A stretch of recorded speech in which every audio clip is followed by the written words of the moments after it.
Good morning, everyone. Welcome to the Daily Drop-In Morning Show, where the Teach Better team is live every single morning, Monday through Friday at 7 a.m. Eastern. This morning is a very special day. It is the Teach Better team's birthday, March 24th. We are celebrating here our 7-year strong, and we are so excited to do a little bit of a different show just to celebrate with you. We have so much in store, but I am not spoiling it now because even the boys don't even know what we're up to today. And we cannot wait to get into all the birthday celebration. So hang tight with us, fill up your coffee. We are going to spend the next hour celebrating, and we so appreciate that you're here. We'll be right back.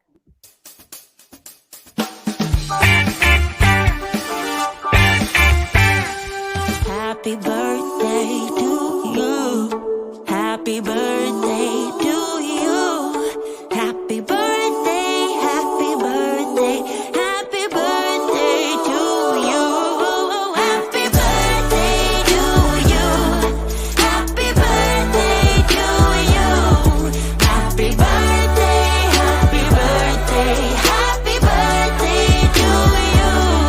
Happy birthday, happy birthday, happy birthday to you. Happy birthday to you. Happy birthday to you. Happy birthday, happy birthday, happy birthday to you. Happy birthday,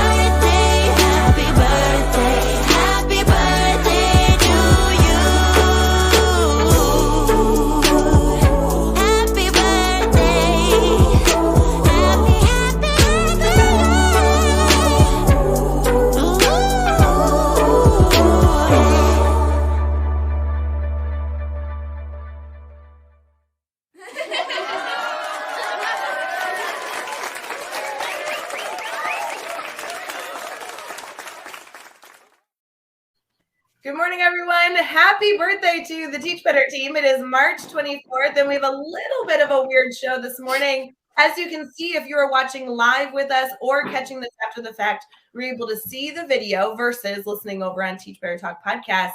We have the one and only Jeff Gargas with us, which we already know, you know, and love, and Mr. Important, Chad Ostrowski, our two co-founders of the Teach Better team.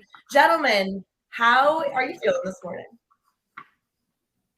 Feeling like our team looked good in that video. I know. I feel great after seeing the video. I don't know if it's just me, but like I want to know what Livia was eating because it looked really, really good. Delicious. Like, but everyone had like just swag on, and baby Luke was there. Like it was pretty cool. Yeah, it was pretty cool. Feeling good. Yeah. If you guys want to see that video, we'll be sharing it out over the next 2 weeks to make sure that everybody gets a little taste of that birthday boost. Our joke for the Teach Better birthday is while we are thrilled to be here celebrating our 7th birthday, we really just want to share happy birthday with all of our friends and family in the Teach Better community. So we hope you soak up the fun of that little video. As we get started here, there's a whole lot of comments saying good morning. So we are going to be celebrating the good morning and birthday comments throughout our time getting started. But I am going to say, gentlemen, that a lot of people don't know all the history of the last 7 years, and they definitely don't know you guys well enough because internally on the Teach Better team, we have a lot of goofy stories to share with you. So let's start with some basics. Jeff, I'm going to have you introduce yourself as if no one knows you, and I really want to make sure to note, as a co-founder of this team, we want to hear all the juicy details. So tell us a little bit about yourself in case somebody is just tuning in for the first time. Wow. Okay. Well, my name is Jeff Gargas. I'm the COO and co-founder of the Teach Better team. COO was just some letters thrown together for Chief Operating Officer, which is 3 words to make me sound important. And let's see, juicy details is like that could get long right now. Started with Chad years ago, 7 years ago. It's actually longer than 7 years ago, technically, when Chad first came to me and said, hey, I have this idea of like, I want to put together like maybe like an ebook or something around this new way that he was teaching in his classroom. And I said that the now infamous or I don't know, unknown line of, dude, we're not just doing an ebook. But that was just before. And then today's the day that we like officially filed the paperwork and then made it like legit. Which fun story with that, actually, I don't know if anybody on the team does this one, is that Do I know this? What you're about to say? That's actually my question. You do. Oh, I know you do. Because do we have a business? Does that actually exist, or are you about to unleash this right now? Yes. By the way, Chad, the entire last 7 years, we have not been legit. Not legit at all. All the money I've been collecting for taxes and stuff just right in my bank account. No. So we actually, Chad, I don't remember. We actually filed the paperwork earlier than today, and then we found out that Jeff filed incorrectly, and we had to change the way that we filed it. And I knew Chad knew about it because that was the first time Chad was angry with me. I think it was like because one, it cost money to do that, and we didn't have any, and it was like we had to like redo it. So it was a bunch of extra paper, not a bunch of extra paper, it was probably like 2 pages, but we initially filed it incorrectly, and then we had to adjust it. So like that was like day one screw up. And it was good. And this was the day that we actually like officially got it back, and we're like, I believe we filed as the wrong type of organization, if I remember correctly. We marked the wrong letter. To change all of our presentations because it listed differently. Because it was a comma. You're right. Because it was a list. Yeah. Initially filed as LLP instead of LLC, so we had to change all that. Are you confirming that you made a mistake the first moment this company was born? I just want to confirm. What he just confirmed was that the entire company was formed based on a mistake. Like the entire first. Well, yeah. I mean, to be honest, we formed the whole thing based on an idea Chad had, so clearly it was a mistake. Well, that's what we're going to get to number one. I was going to say mistake number one was saying yes, taking that call. We're going to get to all those stories. Before we do, Chad, I want you to introduce yourself. As many people know and will unfortunately learn today, you are the brain of this entire team. So introduce yourself for us. I am Chad Ostrowski. I'm the CEO and co-founder of the Teach Better team. I was a middle-level educator that had a crazy idea to implement mastery learning in my classroom using something we now call the grid method.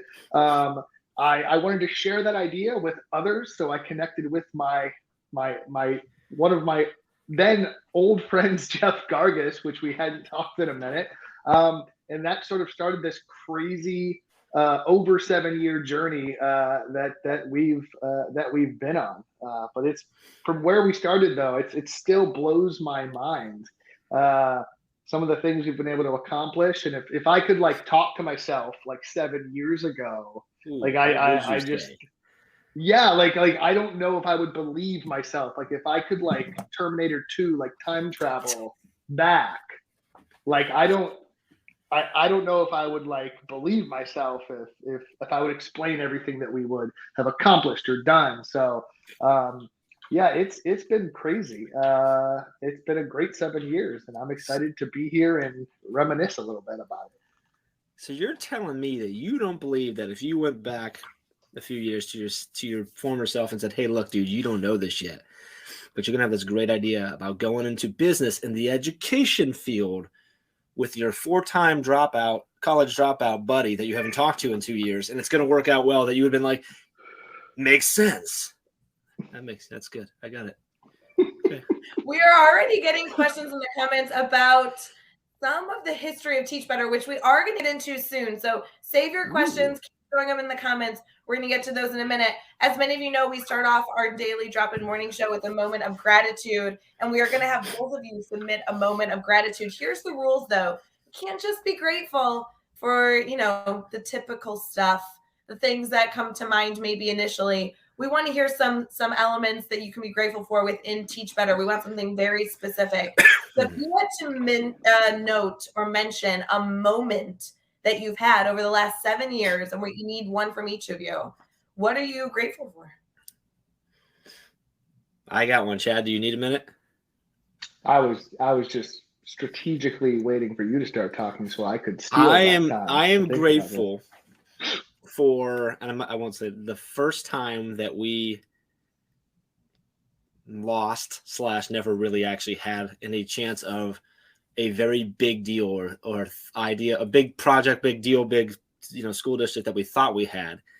And Chad knows what I want. We were talking, we were so excited about it. We laid out this like 3 or 4 year plan for them when all they wanted to do was talk about like a really small project, and we just weren't listening. And then they didn't go through it, and Chad and I beat ourselves up like miserable because of it. In the middle of a road trip, by the way. In the middle of a road trip where we were traveling to one of 10 Ohio universities that we were doing a 10-day tour for, and we completely forgot the fact that was happening, which was awesome. And we're just dwelling on this negative thing because we learned two big things there. One, we took away from that was that we needed to listen and focus on what the school actually needed and wanted, not our big grand visions, but also not to ride the roller coaster of the ups and downs and emotional of that. And it was both a really, like, I don't know if dark's the right word because that wasn't dark, but like rough moment and thing, but also I think a huge change in the way that we looked at things and the way that we did things. So yeah, I actually agree with your analysis there, Jeff. Like, I think that changed the way we approached helping schools, helping districts, helping educators, where we said, listen, like, we can't be forcing ideas on them. We can't be forcing solutions. We need to listen more. We need to react more. We need to provide catered solutions to what they're asking for and what they need. And I think the biggest thing that sort of established in my mind was the importance of establishing that relationship in whatever capacity it comes to us versus forcing a larger relationship with something they might not need or might not want. Is really sitting back and going, hey, like, how can we support you? Whether that's a tiny minuscule virtual like check-in, or whether that's a giant 3-year implementation strategic plan. That was before, we had the experience that we do now, but that was one of the first times we realized just the pure importance of building that trust, building that relationship, and taking those first steps towards those relationships to establish them and then grow that impact and success later versus needing it all up front, right? Like, I think that was like a huge component of that. Yeah. And we even had like some internal kind of strategic things that all came from that, in terms of, if someone wants our help, find the first way we can help them and go after it. Find the closest target to how we can support or help a school or a district or an educator, and meet them there, right? And then whatever comes from that's great, but we have to meet them where they are. We can't just go, we need you to be over here, which makes sense based on our philosophy for education, right? But but that really kind of highlighted the necessity of that in terms of how we work with schools and districts and educators. It's so interesting, as we're going to get into so many stories here as the show continues celebrating our 7th birthday all together. The stories are going to kind of go back and forth between these two elements of the Teach Better team. One is that, obviously today being something that's being highlighted, it's a business, right? It exists as an official LLC. It's a company. But also on the flip side, it's also a community. It fosters a global network of educators striving to be better. And it'll be interesting in all these stories that we are able to share to celebrate the birthday, kind of how the team goes back and forth and likes to be in, these two different spaces, which in some regard might be unfamiliar to our network, because we operate a lot, especially here on the morning show, just on the community. And sometimes we forget that there really is a fully functioning team behind the scenes making it all happen. Do you guys struggle with that at all? Like, obviously there's this business that you got to know a lot of business terms and file all this paperwork. And I don't know, there's like payroll and like all the boring stuff that nobody actually cares about in business. And then you have this community that's in the comments celebrating a birthday. I mean, this is a big deal. Speak a little bit to that, because I think sometimes we talk about business, it sounds like dirty. It like discredits all the love and great heart energy that actually exists in this family that we have here. And I don't want that to be in the background. So, go ahead, Chad. Well, I was going to say, like, one of the first things, one of the earliest conversations I recollect is Jeff trying to convince me that we should be giving more stuff away than charging anyone for anything. Like, I'm sitting here telling him this idea, this mastery learning grid method thing that I created in my classroom. And he's like, okay, so here's what we're going to do. We're going to help the heck out of people. And I was like, okay, that sounds great, but we're talking about a business. So like, when do we charge them money? And he just keeps on coming back to, we're going to just keep on helping people. And I was like, but I'm sitting here as like a classroom teacher, knowing at this time, very little about just business in general. And he's just like, just trust me. Like, we need to help people first. And that literally has been the mantra and the foundation of every single aspect of what we do, whether it's our community, whether it's our partner schools, whether it's our grant running, whatever that is, it's always help first. And if that goes well, the rest will follow. The things that the business needs will follow that. So this help first mentality was at the core of this conversation. And that literally started with us arguing over a bucket or a basket of chicken wings at a BW3's in downtown Akron after not having talked to each other.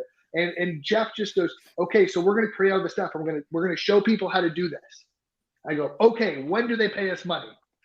And he's like, well, no. We like that there's a process. Like, you got to trust me on this. And I'm like, I don't know much about business, dude, but it sounds like a dumb business plan to like not charge people money for things, because like that's what business is supposed to do. He's like, I know we're gonna get there, but we need to like this is what we need to do. And it's really funny, like, and I know this gets into some like you said, like some of that businessy type of stuff, but I think it's really, really critical to like the foundation of the philosophy we started this on is the one that we still carry today, which is like, we want to help educators, period.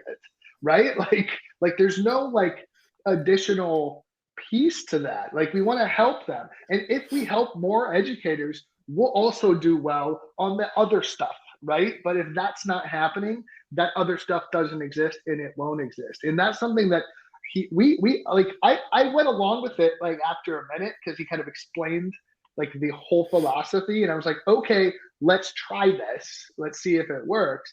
But even me, like in that first moment, like I had doubts like, hey, like this sounds like a weird model to like try to, you know, make a life out of, you know, like to make an idea. And Chad, full transparency, I know we're going to let Jeff jump in here in a second, but you were just wanting to make sure you could pay the bills. If you were going to do all this work to go support educators, you're like, but how to make sure that my 11 children aren't homeless. That's actually my only goal. It wasn't about making money. It was about trying to make sure that at least you could afford a Pop-Tart.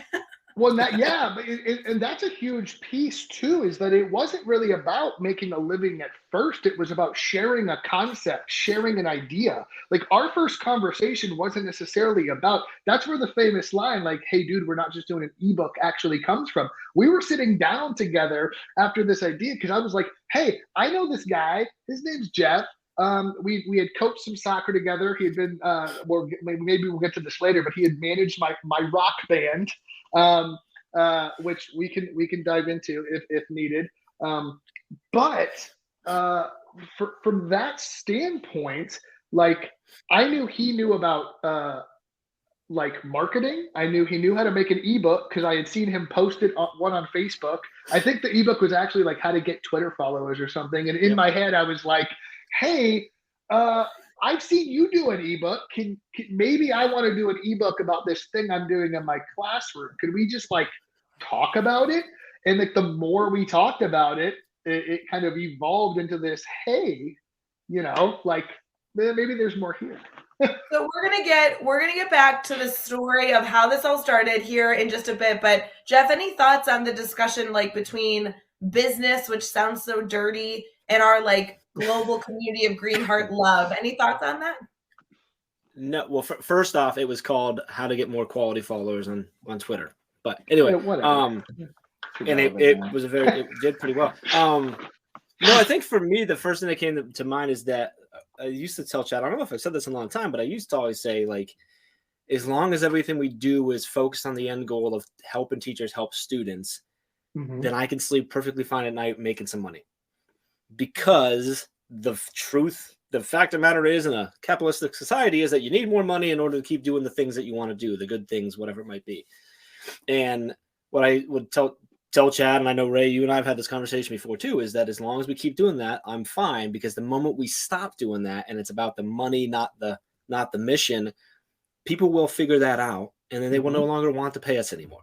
And that's just, and to tie that in with the earlier story of the up and down roller coaster ride and like realize, no, we need to focus on where's the first place we can help people that's what's made that work. Because when we start doing that, that's what actually has led to them saying, oh yeah, like we just need this right now. Like, great, we're going to give you 1,000% of this little thing as much as we can help you. And then later they're like, I need this big thing. So I'm going to call you because you didn't try to push the big thing on me. You helped me with what I needed. You did what I needed and you worked, and it's just, it works that way. So for me, I don't know that I struggle with the back and forth. I think maybe I did earlier, but I don't feel like we do. I feel like if you focus on the community, because I don't know, I guess for me, sorry, Ray, I'm stumbling over my words. The thing is the help versus sell. Like for me, I truly believe like it is not a new tactic. It was a new idea that Jeff had. It's a very well-known tactic in business and a strategy.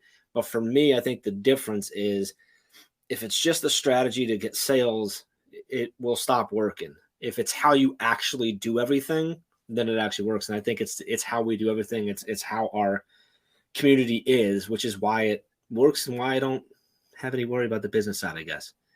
Not that I'm going to start talking about payroll on lives or anything. So no. That, but that's what we want to highlight is that, yes, we are a team. Yes, we have a lot of goofy stories we're going to share, but I think it's so important. And Mark Horner said it perfectly in the comments just a few moments ago.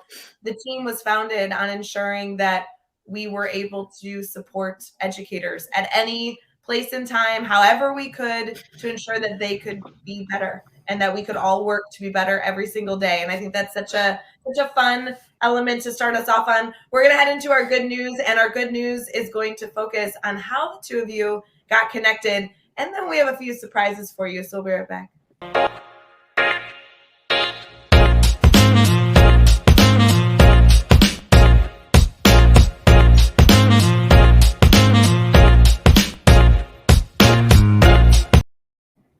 Good morning, everyone. Thank you for dropping into the Daily Drop-In Morning Show. We are currently streaming on Facebook, YouTube, Twitter, Twitch, and LinkedIn. And shout out to those of you who are listening after the fact on Teach Better Talk podcast.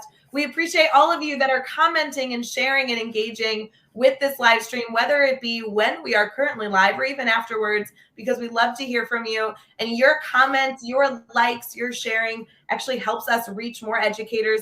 And today is a special day, so we want to welcome everyone into the party. Don't forget, you can celebrate all day long the birthday celebration over at teachbetter.com/happy birthday, including a big party we're having tonight that you're all invited to. For our good news segment this morning, we want to go back in time to learning better about how you guys met. We have a lot of comments making jokes about the rock band. Chad, you kind of alluded to that earlier. We have a lot of jokes going on about all the little ways that you two guys ended up meeting up to start the fun. Oh my goodness. I don't even know what Jeff is holding up, but here we go. Gentlemen, tell us the backstory. How did the two of you get to meet and start a business? This is the backstory. This is a shirt from Chad's band, Silent So Loud, that I still have and I sleep with every night. No. So back in the day, I had a record label that I started called FTF Records, and part of that business was putting on shows in the local area. We actually put on about 150 a year altogether, but we did battle of bands and things of that nature. And Chad's band, Silent So Loud, competed in, it was a battle of bands, right, Chad? I believe so, yeah. The Did you win Battle of the Bands. I can't remember. Whatever, maybe you won one either first, second, or third, because part of your winnings was to get a meeting with Gene. Right. Gene so Shelton, maybe we did. And that's how we got connected. So, sorry, I'm getting all. So Gene Shelton is actually he retired as the vice president of public relations for Warner Music. He was Michael Jackson's publicist. Like, he wrote the liner notes for Thriller. So not a small time guy. And he and I knew each other through Kent State University. He judged that battle of bands. He really liked Chad's band and said, Jeff, I met with these guys. You should meet with them. And that's how we initially met. And then they came on, and I managed the band for a little while. That's pretty much it, right? That's good enough. And then you decided to high five and start a green heart party. What kind of? So it was funny. Like, so as Jeff's managing our band, I actually credit being in a band, giving me the background I have in understanding relationships, business, communication, and those types of things. I mean, when you're in a band, you have more than one people, but you always have sort of like the lead members that kind of drive the work, the communication things. So through the work, then I played drums, by the way, so I wasn't like the lead singer or anything like that. So anyone that wants me to sing, I will not. It will be bad. You don't want to hear that. However, I did run a lot of the back end of the business along with the other band members. But through that work, Jeff and I ended up having a lot of sort of one-on-one conversations, organizing, discussing, sort of running the business of the band, and him running the business as the manager of the band and as the record label. So it required us to like basically work together more so than like maybe the other members of the band did on like a day-to-day, week-to-week basis. And through that work, as we were growing, and it was cool. Like we got to tour, we had played on the radio, like we did a lot of really cool things with this band. But like that takes a lot of work on the back end. And I was like a college student or whatever at the time, so it was fine. And but through those conversations, that's how Jeff and I, in my opinion, really formed our friendship that went beyond the band, right? So after sort of some of the band stuff kind of started to wither and kind of go by the wayside, Jeff and I maintained at least minimal contact as friends over the next few years. And that's sort of how, but that's what our relationship was built on, was sort of interacting around the business of the band on a day-to-day, week-to-week, month-to-month. And then I think where it really then grew was, but people also don't know that Chad played 4 years of college soccer as a goalie, and a little while after the band had stopped being together, so we weren't working together, I started coaching high school soccer, and I asked Chad to come down and start helping my goalies, I think a year or two or whatever. So that started we had this connection. We also both like soccer. We started that's what we started getting Chinese buffets together. That's where the love really formed. Every story is around food, guys. Just catch on. Chinese buffet, it's all around food. Just know that. And then after soccer, Chad went and became a teacher, and I went and started the online business, which led to the me knowing whatever Chad thought I knew. And honestly, there was a few years there when you went through to get your master's and all that, and got into the classroom stuff, and I was going here that we didn't. I mean, we were connected, and there was a solid period where we touched base every. Honestly, that's how you knew about the ebook, because I would throw things at him because he had a good design eye and stuff like that. But other than that, it was very little for a couple years there, which is why like the call was interesting. And like I talk about in the book, how it's like it had been a couple years since we had really talked. So yeah. Like, I think the only time we really in person connected was when your son Jonathan was born. I think I stopped by on my way from like a work or something just to say, hey, congrats on your first child. You know what I mean? Like that's pretty cool. Yeah. But like it was big moments like that where we would touch base. But like other than those big kind of gigantic life moments, it was really just sort of we stayed loosely connected. But the soccer coaching was how we kind of reconnected, so that I thought of you initially, like immediately when I needed someone to go to share this idea I had as a classroom teacher. We're going to transition here really quick into some hard-hitting questions. We're not only going to be taking questions from the comments that some of you may have for our two co-founders, Jeff Gargas and Chad Ostrowski, but also we have some juicy gossip questions that we really need to know, including whatever this grid method thing is, because no one actually knows what that's all about. So we'll be right back.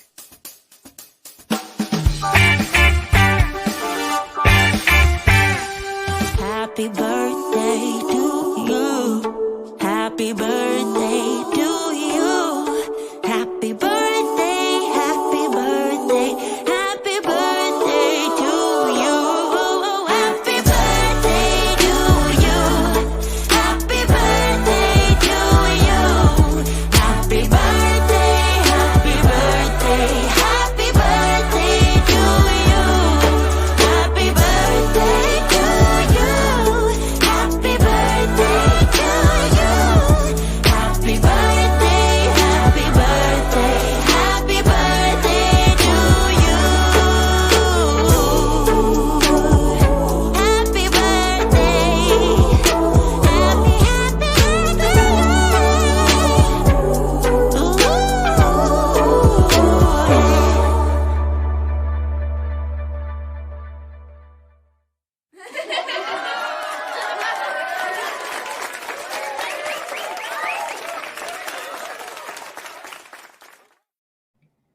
All right, friends, we are jumping into some goofy questions here with our two co-founders of the Teach Better team as we celebrate our 7th birthday all together as a Teach Better family. We know so many of you have joined over the last 5 years, 2 years, 3 years, 1 year. We're thrilled that you're a part of the Teach Better family. We have a lot in store, but we also want to reflect on some of the goofy moments over the last 7 years, some of the backstory of some of the inside jokes we know that you guys have heard before, and obviously answer your questions about the team. So, gentlemen, we're going to start off really quick with something that many, many, many people ask about, and that has to do with the grid method. We actually had a comment about it earlier. Where did the grid method come from? What in the world is it? And was that the company's name at one point in time? Chad, I'm going to throw this one to you to start us off.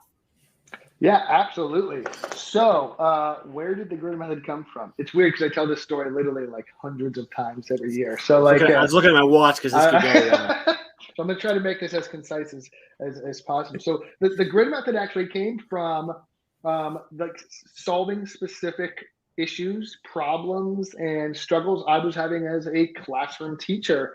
I was having probably the worst year of my life and I needed solutions. And so I started looking at like, how can I solve things like student engagement, meeting students where they're at, and all these things. And like mastery learning itself as a concept made sense and seemed like it solved a lot of those issues. But I'm sitting here working in a high needs inner city, 100% economically disadvantaged school going, yeah, this research sounds good, but like, how do I make it work for me, my kids, my students, and like in my environment? Because that's what really matters, right? And because of that, I really had to organize it in a way that I thought would function and work. I had just started diving into things like DOK, and we had been focused on things like formative assessment, like in prior work that I had been doing. So I started to kind of put the ideas from mastery learning together with progressing things and creating progressions of student learning, formatively assessing, and things like depth of knowledge, and like putting all these things together. At the time, I was also the director of the middle level science department of my district. And because of that, I was kind of tasked with helping organize things like assessments and progressions and how to integrate the curriculum into all these other different things. So I was really in tune to like the curriculum work, the progression work, the assessment work. So when I started reflecting on my own instruction and looking for these solutions, it really married like these two worlds. Like I was a little bit of a leader in my district in all these other areas, but I was also struggling as a classroom teacher.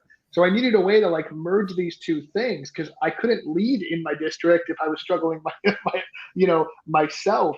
So I started thinking about ways to really meet kids where they were and move them from there. So I started laying out sort of these progressions, and that turned into this sort of progression that built on one or the other. And I actually wrote it like, I remember in like, it was like a teacher meeting, and I started putting like, hey, we can design this and tier it up with DOK. And what if we take our assessments and we align them and we make sure kids don't move on until they actually know stuff, because all my teachers were having the same issues. And I literally can picture it in my head, like on this big giant Post-it, like the original concept of like, hey, look, we can organize it like this. So at that point, as the director, like I started to make grids for my own classroom as like to show other people like, hey, look, here's how we could organize all these resources we have as a district, right? And so because I was taking it this way, I kind of ran with it. I started making grids and using it. And at this point, like no one else had really done it. Like no one was doing it. I was just like kind of trying to put my concept of how we can reach our kids, how we can struggle into practice from a curriculum standpoint. And then I realized we had to manage all this. We had to progress monitor. We had to put all these other things in place. So I actually remember sitting down with my principal and going, hey, I'm going to try this crazy thing. Like it was over the summer. He grabbed lunch with me, which was awesome because he like did stuff like that. I grabbed lunch with him and I was like, I'm going to try this crazy thing. Here's what it's going to look like. And I literally drew like a grid on the back of a napkin and was like, this is how I think it can work. Like, are you okay if I try this? And he was like, yeah, man, like, let's go for it. this is all after I almost quit teaching, right? Like, so like this was like my last ditch effort to like solve the problems in my classroom. And that's really where like the grid method came from. So I started this process. It started to do really well, be really successful. I started to see less management issues, more success in my classroom, better data and results, more learning happening, more engagement, all of those things we want to see as teachers. And I felt better as a teacher than I ever had before. So that was sort of like the origin story of like what is the the grid method in terms of where that came from. Did you ever want to call it something else? Was there any opportunity where it was going to call like it was going to be called like the Green Heart Movement, best way to teach? The Ostrowski method is a domain that we still own. Yeah. So when we first started, like before it had like a name, we ran through several different iterations of like learning progress mastery, or like that's where things like progressive mastery learning kind of came from, because like things like that got thrown around. Chad, you always called them grids, though. You were referring to them I always as grids. called them grids, but like the idea of it being called the grid method, like giving it a name happened a little bit later, but like it was always called a grid. That's what we always kind of alluded it to it. And then we realized there were like these other aspects of management. So it became a system, a framework, mastery learning system, which ended up allowing us to call it the grid method mastery learning system, because it was how you implemented mastery in the classroom. And to your point, the grid method was actually the first name of what we branded ourselves as a business under. There you go. Years later, then becoming the Teach Better team, and now this community of educators that are still very active in the comments. Good morning to everyone here with us. Don't forget that you can be a part of our birthday celebration all day long by heading to teachbetter.com/happy birthday. Jeff, we have some questions that we want you both to answer, but I'm nervous that you're not going to answer all the questions. So I need you to commit live that you're going to answer all the questions, but as we throw these at you. Are you committed? I have no shame. No shame. No All shame. right. All right. No shame. Here we go. First question about the Teach Better team. What year were we founded? 2015. 2015, which makes this our 7th birthday. Here we go. Chad, who is your favorite team member? Ray Hewitt. No. Why? Easy. Jeff, who is your favorite team member? Michelle. Michelle, tell us a little about Michelle. Michelle, who's been in the comments. Michelle's been with us since like day 6 or something. Michelle and I worked together in a past life at Arby's, and then Michelle's upset at Chad. And then Michelle was helping me with my other business before this started, and then we kind of brought her over, and then eventually completely stole her from Arby's and stuff too. And she's just been with us for so long that she knows how to put up with all of it. Somehow. Well, she's also like the reason we exist, like, and go places where we're supposed. Like, it's pretty crazy how much stuff happens as a result of like the stuff that no one sees. and if I'm being completely honest, she's the only one that I think would actually go through with the threat if I said anyone else's name. So I will say, as we get through these questions, you guys have shared a lot about how you formed what is now known as the Teach Better team. But then you also have grown this truly into a team that not only fosters a global community, but has internal educators working day in, day out to sustain the goals that you guys have set. So as we get into these questions, as we get into team members, I'm interested to see kind of how all these falls. Can you tell us which team member has the best mic drop moments? Oh, I know. Best mic drop moments, plural, like most often. Most often mic drop moments of all the members of the Better team. What do you think? I want to say Brad. Ooh, because Mr. I think not that others don't drop like some incredible like knowledge and values, just the way Brad delivers things. I think at times where I'm like, that was a mic drop.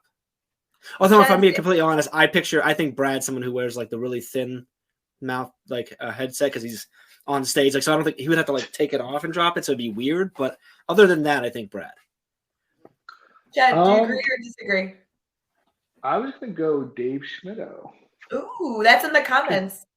Dave will say things that make you rethink your entire existence, but then like move on without thinking about it. Like, so that to me is like what the purpose of a mic drop moment is. Like, make you reevaluate your entire existence and thoughts on a topic. And I think Dave does that really, really well in the nicest, most approachable, most like effective way possible. Because it's usually with like posing a question, you're like, what the? I've never even thought of that before. Now I have to go rewrite my master's thesis from college. Thank you. Or whatever, you know. Which team member do you doubt most frequently? Doubt most frequently? Doubt.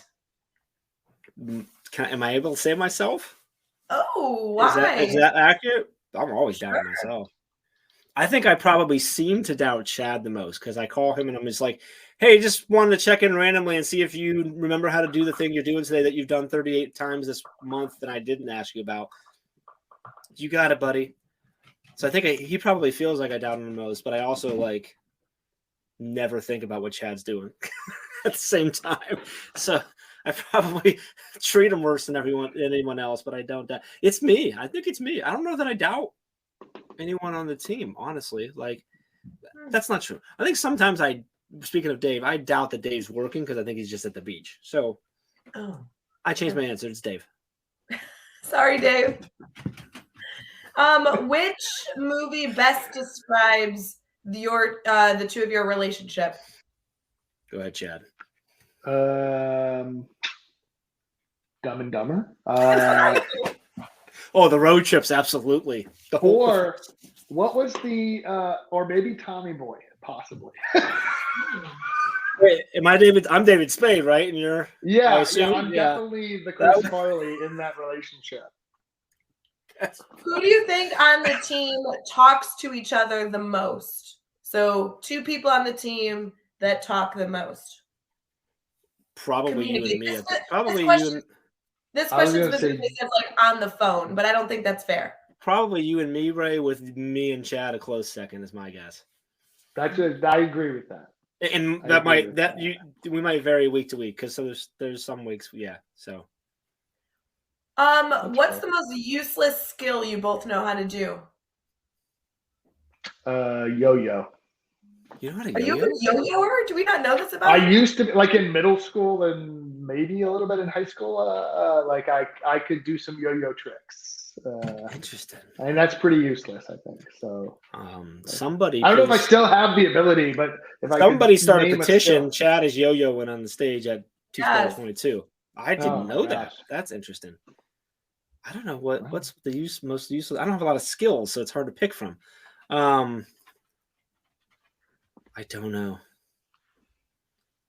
It's pretty well known that the two of you have roles, day in, day out that people admire, that people sorry, I thought you were talking like rolls, like belly rolls. I was like, well, yeah, that's weird to talk about, right?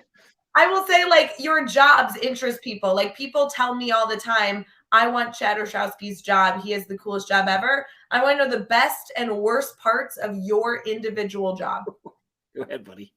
Mm-hmm. I think the best part of my job is getting to see the end result impacts of our work in classrooms. I'm one of we have a decent bench of trainers, but I probably get to see that more than anyone else on the team, where I'm in a classroom seeing the fruits of all the labor and work that we do reach students, right? Like, so I'll get to see in a classroom a student's light bulb turning on from the teacher implementing something that we're working on. And that has to be one of my favorite things.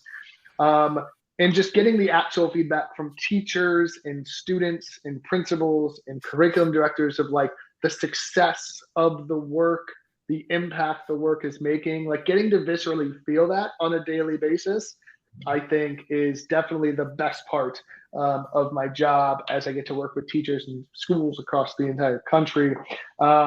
And the worst part is probably just the like being away from my family, the lots of travel to make some of those things possible. But it's also on the other end, there are times when we used to make the joke that I would go kind of underwater, like into the trench with like being on the road and traveling, where like there are times I miss some of the other great things that we're doing with our networks or internally on our team, because it's like it can get a little bit compartmentalized sometimes.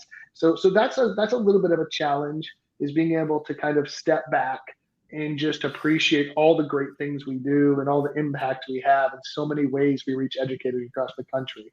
But those would be my two things. What about you, Jeff? Best and worst? The best part of my job is that I don't have to leave my home to do my job. And I think the worst part of my job is that I don't have to leave my home to do my job. And it can get really lonely sometimes. I think that's actually true, but I think the best is that I get to work with people all the time still. And I think the worst is that I actually don't get to go out and be in schools like I used to. We used to go. Chad and I we went everywhere together because we were figuring it out as we road went. Tripped for the first 2 to 3 years. And now it's not as often that I get to go out and see that end impact in the classroom. I see it in other ways and stuff, but I think that's probably, I don't know if I would say worst part of my job, but that's probably maybe that's the part I miss the most, I guess would be the better answer to that. I was going to say that both the best and worst are working with Ray as often as I do, but I decided not to go there. We have a few more questions that we want to reminisce on, and then we are going to wrap up our show here this morning. If you have questions that you want to ask Jeff and Chad, feel free to throw those in the comments, and keep celebrating with us all day long over at teachbetter.com/happy birthday, including a big birthday party that you are all invited to. Jeff and Chad, as you think back, one of the gifts that we challenged our network to give the Teach Better team on their 7th birthday is by making a prediction about what the next 7 years might look like. But I want you to do the opposite. If you could talk to yourself 7 years ago and give yourself advice, not knowing that this would be where you're at 7 years later, what type of advice would you have given yourself? I think I would have tried to convince myself that it's going to be okay. Early on, we survived on maybe like a 3-month survival runway. Like there's a famous story when we first started where Jeff basically was like, I was like, so Jeff, how long do we have till we basically like can't exist anymore and I have to go teach again or go back into the classroom or try to do this part-time instead of full-time? And Jeff goes, 6 months. I go, 6 months. He goes, yep, 4 months. I go, 4 months. He goes, 3 months. You got 3 months to figure this out. So like, I remember early on, like a ton of sleepless nights. We didn't even talk about selling iPads on eBay to survive and things like that, which maybe we can get into later. But we had taken this leap, and there was a long period early on where it was literally just building it as we went.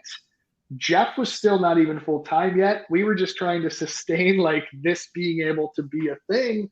And like 3-month runway, 4-month runway, we talked in terms of how long we could survive almost weekly and daily of how much time did we have on the clock? And I think if I could go back right now, telling myself it's going to be okay. Things are going to work out. Just keep doing the work. Because the other side of it is the original like courses, blogs, that was all like being done as like a part-time. Like we did a lot of that work. Like the original content that was created was like, we did for a lot of time with a very little to show for it. Like we built like this foundation, and there were moments where I'm like, what are we even doing? Like, why are we even doing this? Like, I don't know if we're going to make it. So if I could go back and go, keep your head down, keep focused. It's going to be okay. Maybe I would have been able to sleep better in those first few years, or maybe give my family some more reassurance. That's a good one. That was an actual conversation, the 643. I think I would say keep trusting your gut. Like I don't know if that sounds cliche or corny or not, but like that's because and part of that trust in the gut was trust in Chad. We had this weird right off the bat, and as I look back and I'm like, how did we get that? I'm like, I think it was because of our ignorance to the side of like, I relied on him and just trusted that he knew what the heck he was talking about in education, and he did the same for business. And so we had this trust of like, it's gonna be okay because Chad knows what he's doing. It's gonna be okay because Jeff knows what he's doing. So for me, it would be like, keep trusting your gut, both in what we're trying to do and how we're doing it, but also that Chad knows what he's doing. A lot of people don't realize that I did not see Chad present until October 16th of 2016. Like, we were in like legit, like in business together for a while, working our butts off with nothing to show for it. And I had never seen him present before. Thankfully, when I saw him present, it was pretty good. So it was okay. But like, I had never seen him talk, like actually like tell other teachers about the grid method at that point. I'd seen it in like some videos and the work we do with the course and stuff. But that's an interesting thought to think through at this point. You guys can submit your predictions for what the Teach Better team will look like 7 years from now at year 14 over at teachbetter.com/happy birthday. That is the gift that we are asking. If you are willing to take a few moments today to submit your thoughts, your messages, there's 4 different prompts there, one of which is to make a prediction. We'd love to have you be a part of that. Alex is jumping in the comments wanting to know, are you guys closer friends today than you were 7 years ago? And what does that friendship look like outside of work? I would say we are definitely closer friends today than we were 7 years ago. It's actually continuing with the looking back and it's weird. Is like, we weren't that close of friends. Like we were more than colleagues, but like we weren't like, it wasn't like we were hanging out all the time. It wasn't like he called me because I was the guy he called at 3 a.m. He probably would have called one of his former bandmates long before he called me. Like, it wasn't that yet. But like today, he's the first person I call at 3 a.m. if I'm on the side of the road, which would probably not work out because he'd probably be in some other state and be like, sorry, dude, like I'm in a hotel, you know this, like, and I'd just be stuck. But no, I think for sure stronger today than 7 years ago, for sure. Unless I Chad agree with that. No, I agree with that. I think if I was in a situation, if I needed someone to help with, like if my family, like you would probably be like the first person I thought of to call on like that friend level, if that makes sense. Yeah. So when my family needs something, they call Chad. They don't call me. They're like, well, Chad can probably help us. So. As we kind of wrap up this discussion this morning, being able to reminisce on 7 years of our 2 co-founders, which is insane to think about, 7 years. If you had one major takeaway that you said, if nothing else, you hope that every member of our Teach Better, Green Heart, Love family that we have here feels confident and knows about the team, what is one thing you hope that everybody can leave today knowing and feeling from the Teach Better team? You are the reason we keep doing all this. For me, it would be the gratitude that you trust us with your classroom and your students. We've started this with the hope that people would believe in what we were telling them and sharing, and how what we were saying could impact their classrooms. And this would not exist if it wasn't for teachers trusting what we were telling them, and that it would help them be better every single day. And the amount of teachers now, after 7 years, that have trusted us and put their trust in the resources, the training, the videos, the courses, and like, you name it, all of the things, the podcasts they listen to, the daily drop-ins they watch every morning, like we're helping teachers reach more students every single day. And that's what we started to set out. But none of that can happen if they don't trust us first. None of that can happen if they don't trust and believe what we're telling them will actually help. And for whatever reason, they continue to trust us, they continue to believe in us, and they continue to thrive with the resources and the knowledge that we share with them in the amazing amount of outlets. So I'm like eternally grateful that they still trust us and they continue to trust us and believe in the message that we're sharing with them, not only from the results that they're getting, but from the growth that they haven't seen yet professionally or personally, and the growth that they haven't seen in their students yet 5 years from now, 10 years from now, from the work from the knowledge that we're sharing with them on a daily basis. Gentlemen, we are so appreciative that you were able to join our discussion this morning. Obviously, there is a lot more celebrating to be had. For those of you who are looking to celebrate more with us, there is a ton of ways to share your appreciation and celebrate the Teach Better family over at teachbetter.com/happy birthday, including a big party tonight that we want to invite all of you to, a virtual party to come together for an hour, play some games, invite your friends and family, and take some time to really enjoy the fact that you are a part of a community that is continuously looking at how we can improve our classrooms, how we can support each other, and how we can be better today than we were yesterday and better tomorrow than we were today. Gentlemen, any final thoughts before we head into the rest of our day together? Thanks for an amazing 7 years. Yeah. Thanks for an amazing 7 years. I love Excited it. to see what the next 7 look like. Absolutely. If you guys have any specific needs or anything that we can help you with, please know the Teach Better team is always here for you. Whether you are looking to read a blog, listen to a podcast, connect with members of our speakers network, join our ambassador crew, or do anything else, take online courses in our academy, bring the team into your district to work on professional development opportunities, we are here to support you. Head over to teachbetter.com to get a little dose of all the options and ways that you can get involved in the family.